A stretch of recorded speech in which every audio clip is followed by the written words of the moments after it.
E você realmente enxerga? Eu acho que não, porque o essencial, meu amigo, é invisível aos olhos.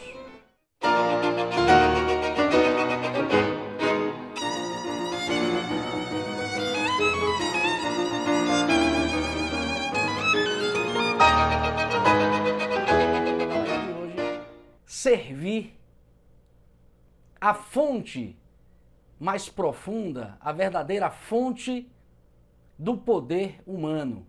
Então eu abro a live de hoje com este título e chamo a atenção de todos para o que eu escrevi na descrição desta live, enviada a todos vocês através do próprio Instagram.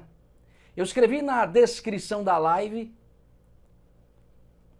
3 perguntas que são extremamente importantes para que nós tenhamos consciência do tamanho ou do nível de nossa própria consciência.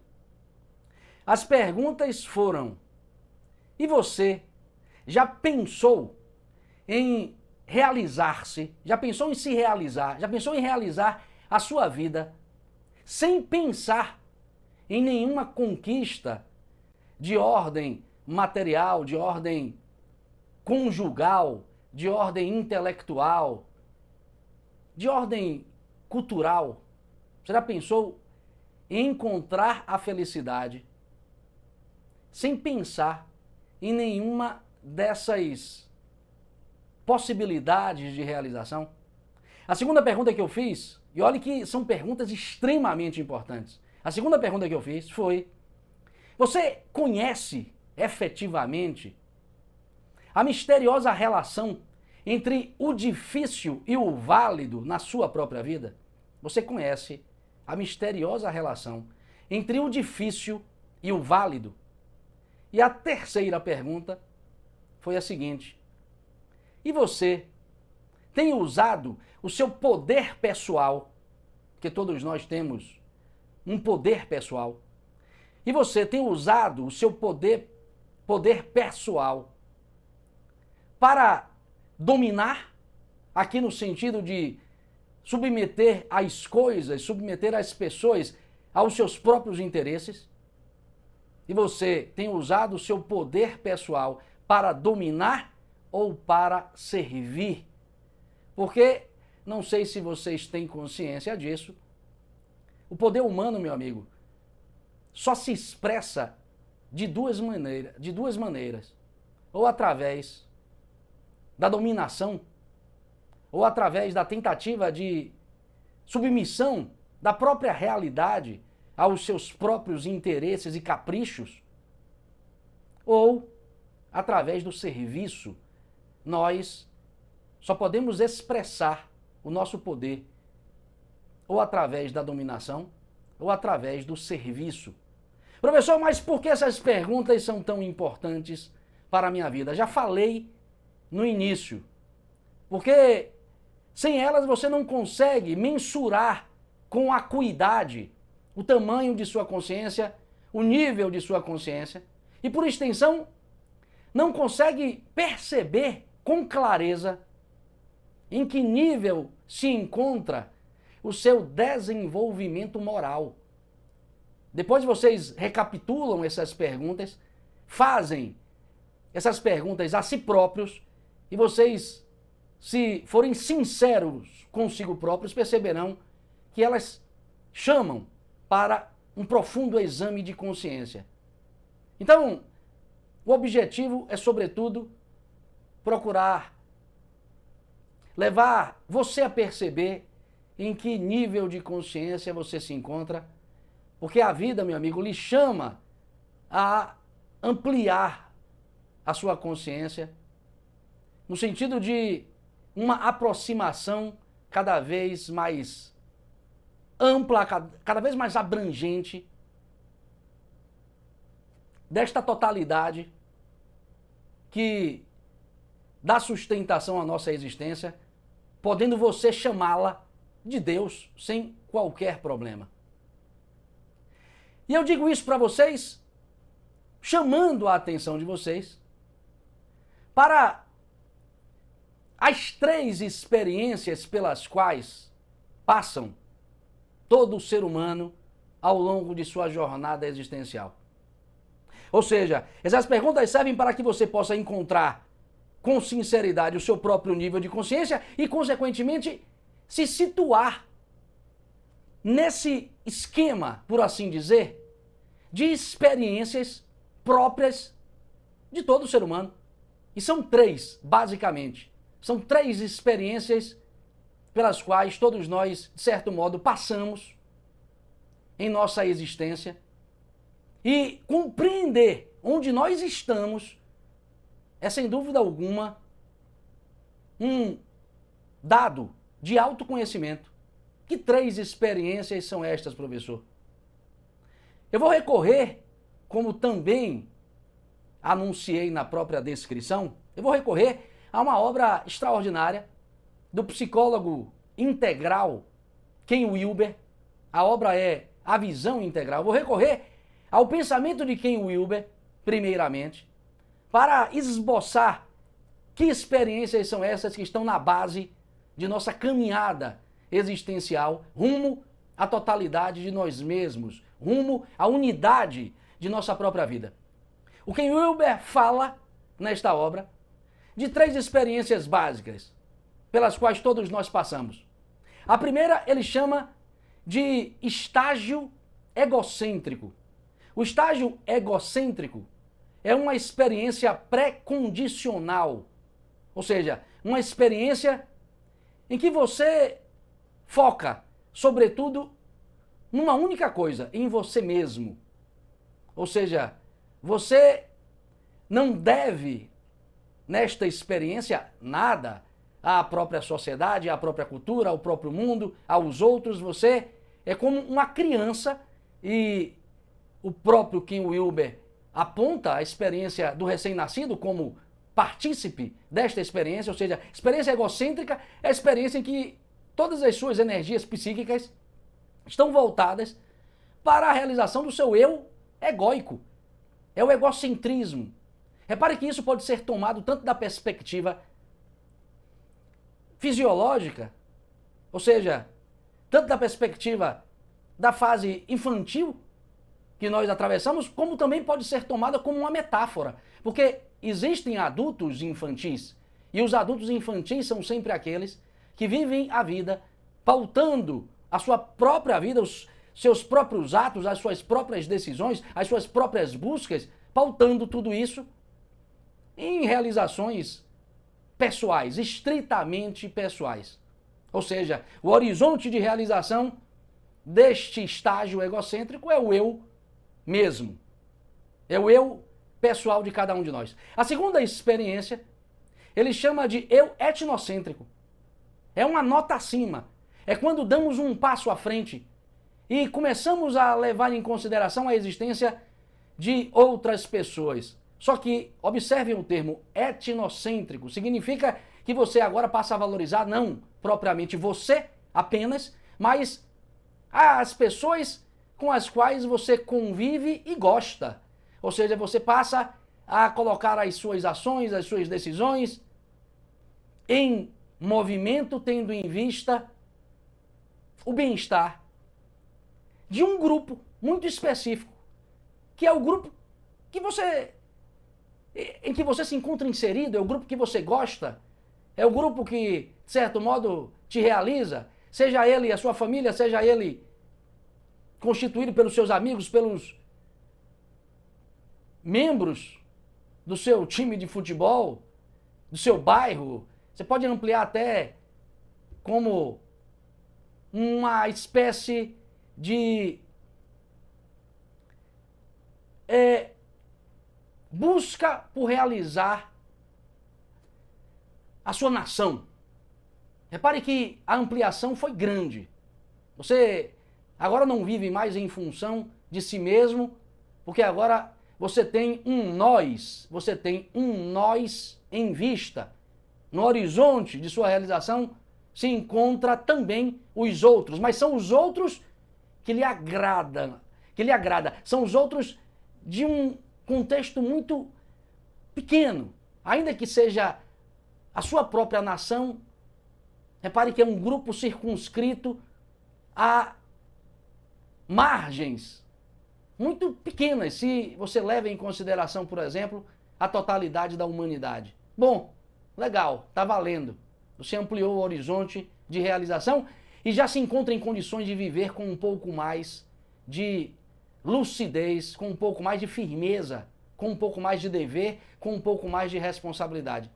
O terceiro estágio é quando você, sem necessariamente deixar os outros dois para trás, passa a pautar a sua vida, pautar as suas decisões, pautar as suas ações, pautar os seus desejos, pautar as suas conquistas na realização de todos nós, não mais de nós, não mais do grupo que lhe interessa, mas agora de toda a humanidade. Repare que aí, meu amigo, o passo foi largo.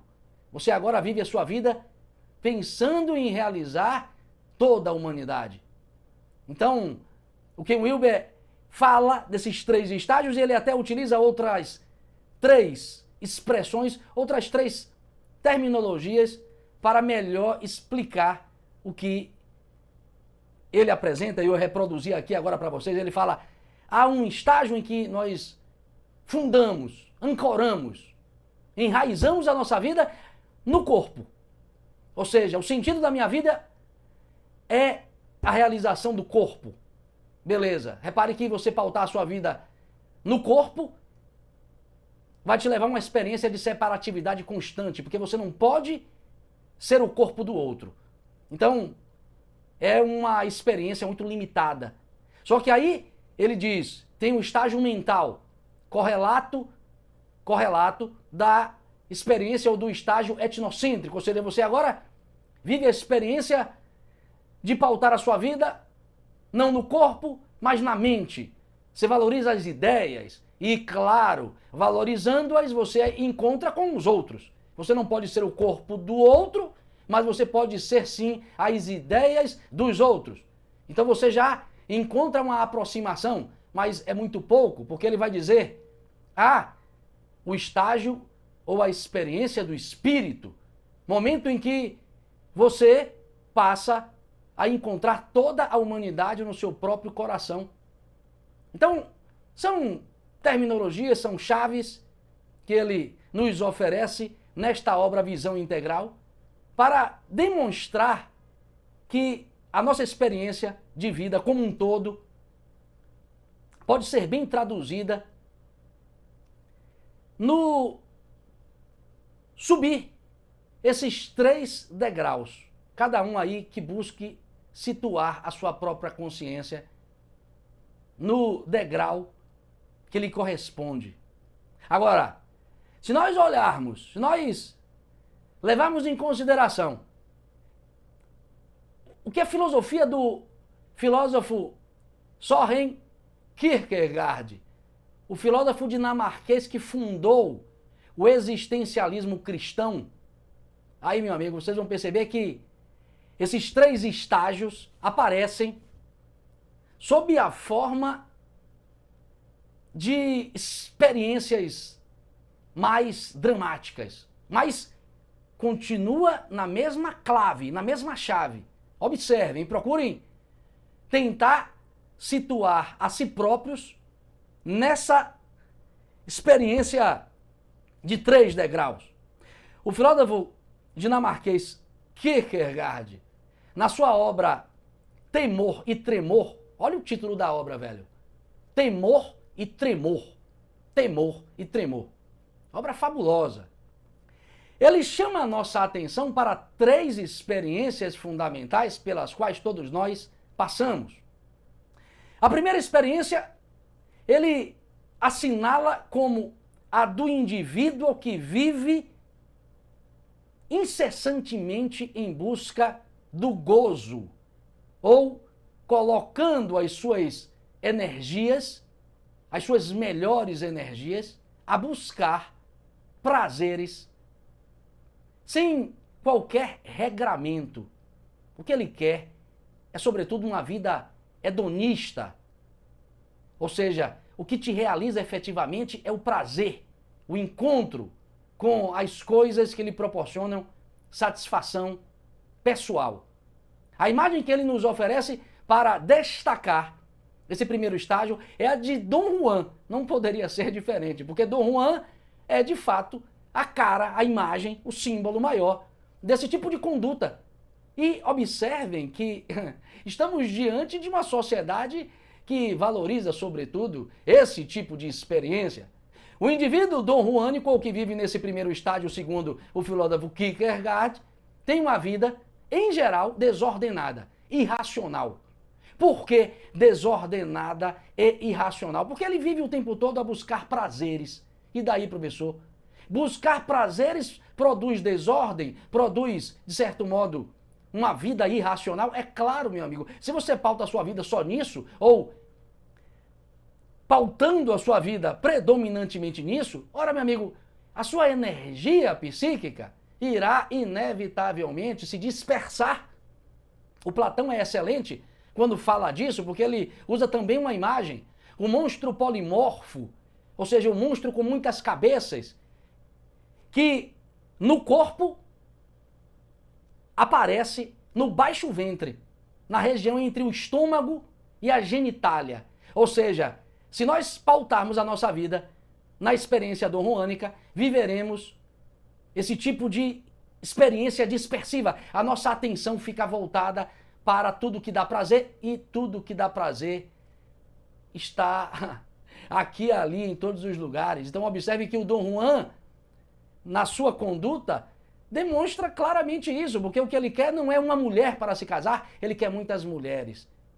Ele quer variar. E observem, como eu disse, que essa é a experiência de base de nossa decadente sociedade. Observe que a experiência da dispersão leva o indivíduo dom-juânico, que vive a experiência dom-juânica, a ter um único ente a quem ele justifica as suas ações, ele próprio. Ele só tem justificativas para si próprio. Ele se auto-justifica. Ele está sempre justificando as suas ações, não para a sociedade, não para Deus, mas para a si próprio. O resultado disso, diz o Kierkegaard, é, no final das contas, cedo ou tarde, um encontro com o desespero. Pessoas que vivem assim, inevitavelmente, encontram o desespero. Diz o Kierkegaard, primeiro angústia, antessala do desespero. Depois o desespero. Por quê? Porque é claro, meu amigo, que você não é um animal, porra. O ser humano não é animal. Ele não pode pautar a sua vida numa vida animal, porque cedo ou tarde a consciência vai gritar, vai entortá-lo por dentro, de tal modo que ele encontrará a angústia e o desespero e nem desconfiará que a base ou que as causas fundamentais dessa dor encontram-se enraizadas nessa sua experiência pobre, precária, pequena, medíocre de vida. O Kierkegaard diz, legal, primeira fase é essa.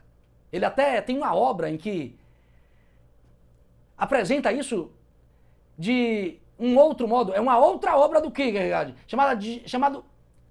intitulada Diário de um Sedutor. A experiência do personagem Johannes, que tenta conquista, né? Mas ele usa de todos os expedientes, de todos os subterfúgios para conquistar Cordélia. E depois que conquista, o que ele faz? Digamos que apenas usufrui do que ela tem a oferecer a ele e depois fui, porque a fila anda. Beleza, deixada para trás essa experiência, o homem amadurecido adentra a fase que ele chama de estágio ético. O estágio ético. A primeira fase, a primeira experiência, ele chama de experiência estética. Esqueci de trazer experiência estética. É a experiência do indivíduo que só está querendo aparecer. Ele não quer ser. A experiência ética é uma experiência cuja imagem emblemática é a do esposo ou da esposa ou do cônjuge.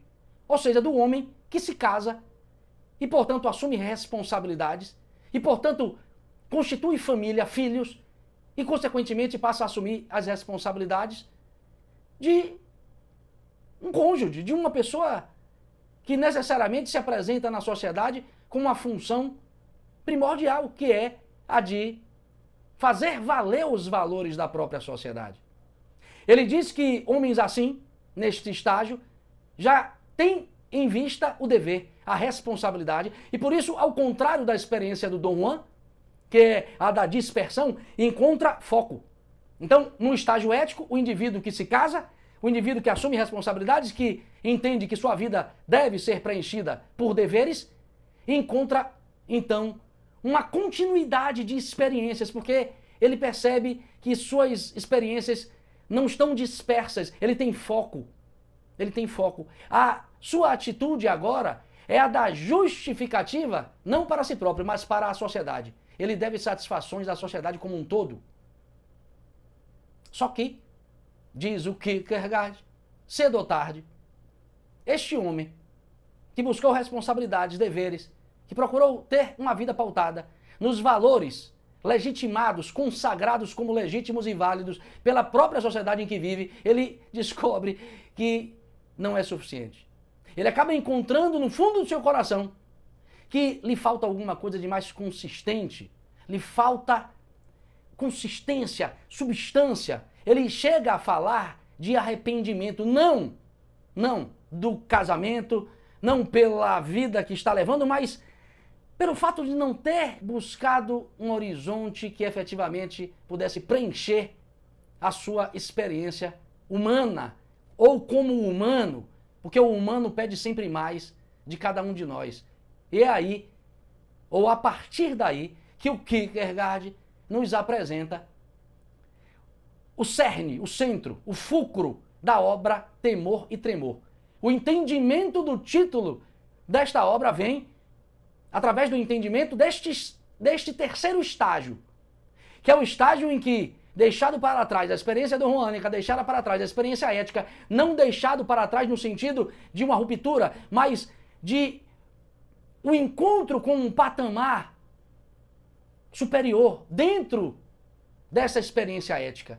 Ou seja, ele percebe que poderia dar mais de si se encontrasse o horizonte da fé. O terceiro estágio, diz Kierkegaard, é o estágio religioso.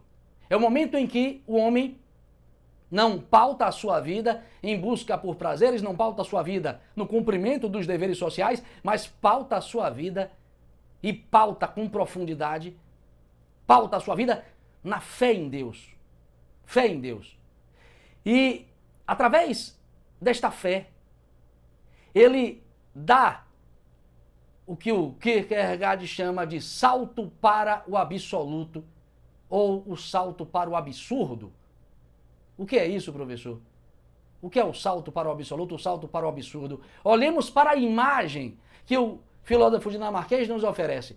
Se a experiência dom-juânica, se a experiência estética tem Dom Juan como imagem, a experiência ética tem a figura do esposo, da esposa ou do cônjuge como imagem, a experiência religiosa tem como imagem Abraão.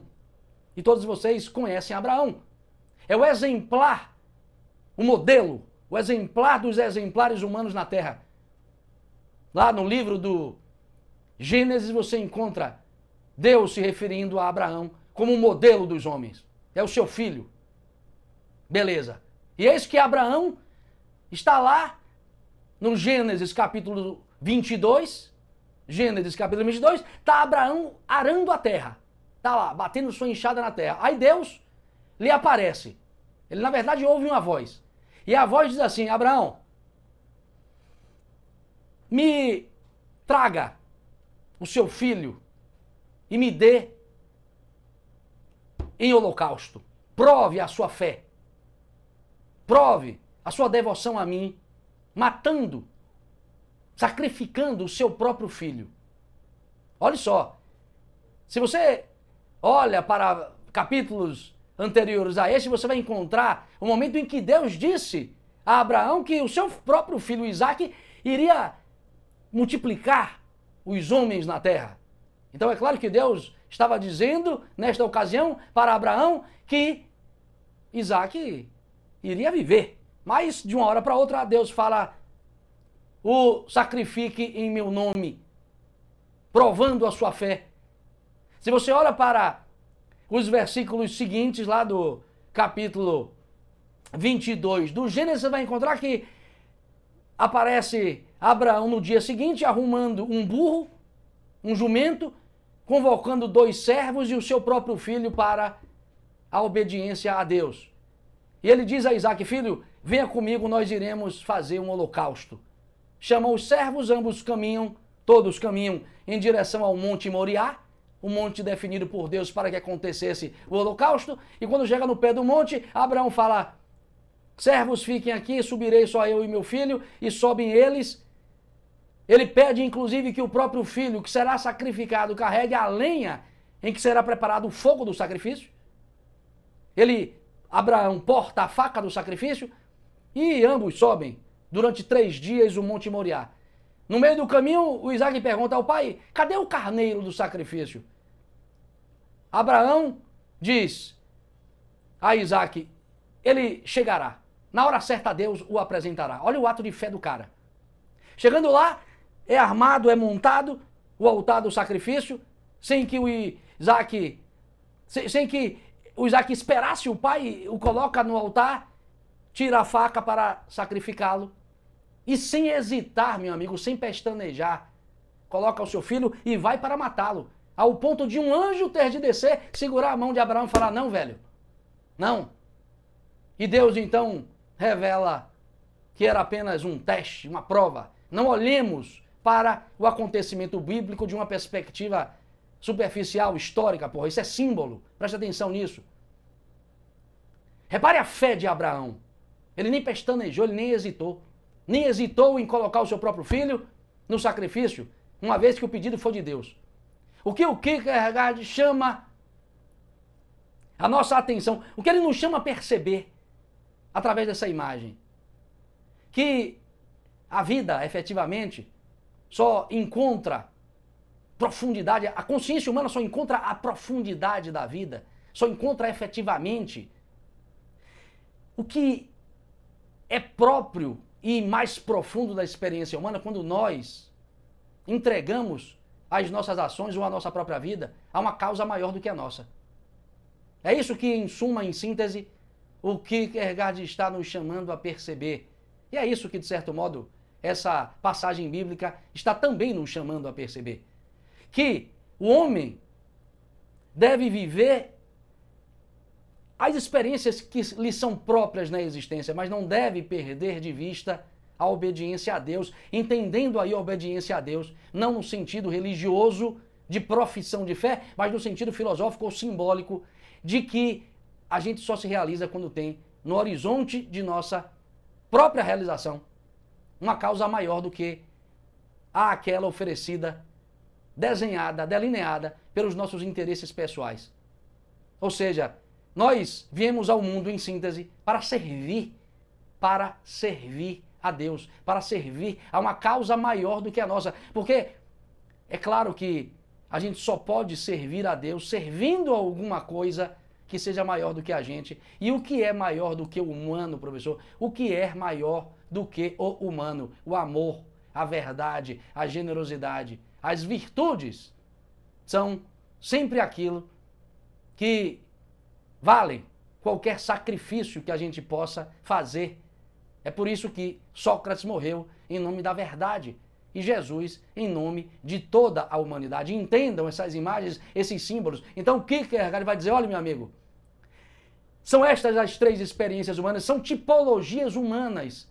Não significa necessariamente que nós iremos atravessar essas experiências nesta ordem. Nós, em geral, estamos nas 3 experiências. Só que a nossa consciência permanece mais em uma do que em outra em nossa vida. E isso é importante para que a gente possa entender que, por mais que nós não possamos ser Abraão, por mais que nós não possamos ser pessoas capazes de atitudes desse tipo, nós devemos saber que a vida pede mais de nós.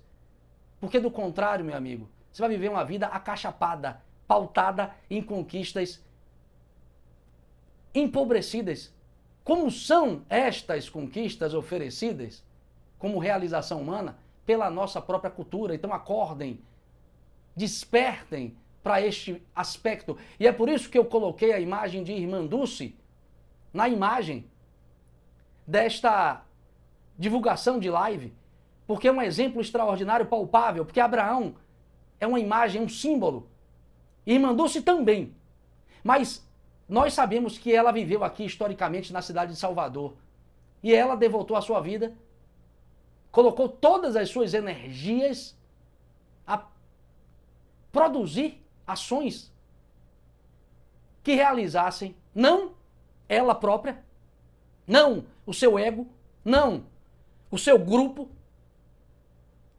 as pares com as quais ela conviveu no convento, mas a toda a humanidade. Ela dizia: eu vejo no rosto de cada pobre a imagem de Jesus Cristo. Vinha ao mundo para servir, dormiu 4 horas nos últimos anos de vida, dormia em média 4 horas por noite numa cadeira de madeira, uma cadeira antiga, por causa dos seus problemas de respiração. E leiam a história dela, a biografia dela. Ela foi canonizada, inclusive, há 2 semanas atrás, dia 13, como santa. Independentemente da sua religião, meu amigo, você tem o dever de reconhecer o chamado que as ações dessa mulher produziram na vida humana como um todo. Ou seja, é uma atitude de serviço, uma atitude de devoção, uma atitude de entrega da sua própria vida a uma causa maior do que a ela, a uma causa maior do que as suas próprias causas pessoais. Ela teve um ideal de vida. Eu pergunto a você que está me ouvindo, você tem um ideal de vida? Responda a você com profundidade, pergunte quando você for dormir: eu tenho um ideal de vida? Mas para que um ideal de vida, professor? Para que um ideal de vida? Porque um ideal de vida, meu amigo, sintetiza. Um ideal é a síntese que funde, que consubstancia, que interpenetra numa só forma, numa só energia. Sabe o quê? A ideia de um sentido elevado de vida e o preço a ser pago por isso. Eu vou repetir. Um ideal é sempre aquilo que aparece no horizonte da consciência humana, que funde numa só coisa. A ideia de um sentido elevado de vida com um preço, ou com o preço a ser pago na própria vida para a realização disso. Poucos têm ideais na vida, porque a nossa cultura não nos ajuda a ter. Mas é importante que tenhamos ideais. Eu não estou falando de ideais pequenos, eu estou falando de viver em nome de um pouco mais de amorosidade, um pouco mais de generosidade, um pouco mais de senso de justiça, um pouco mais de honestidade, um pouco mais de bondade, velho. Isso, nas antigas tradições, por exemplo, no budismo é chamado de reta conduta, no Bhagavad Gita é chamado de reta ação. Em Immanuel Kant, na filosofia de Immanuel Kant, é chamado de imperativo categórico. Traduzindo para vocês, isso significa viver buscando fazer de cada ação sua a lei moral, a lei universal de toda a humanidade. Imagine você agindo, desejando que a sua ação possa ser seguida sem problemas por toda a humanidade. Você é capaz de pensar em agir, conceber uma ação que possa servir de modelo para toda a humanidade? Ao ponto de se falar assim: esta ação pode ser seguida por todos. Imagine, é isso que o Immanuel Kant fala quando fala do imperativo categórico.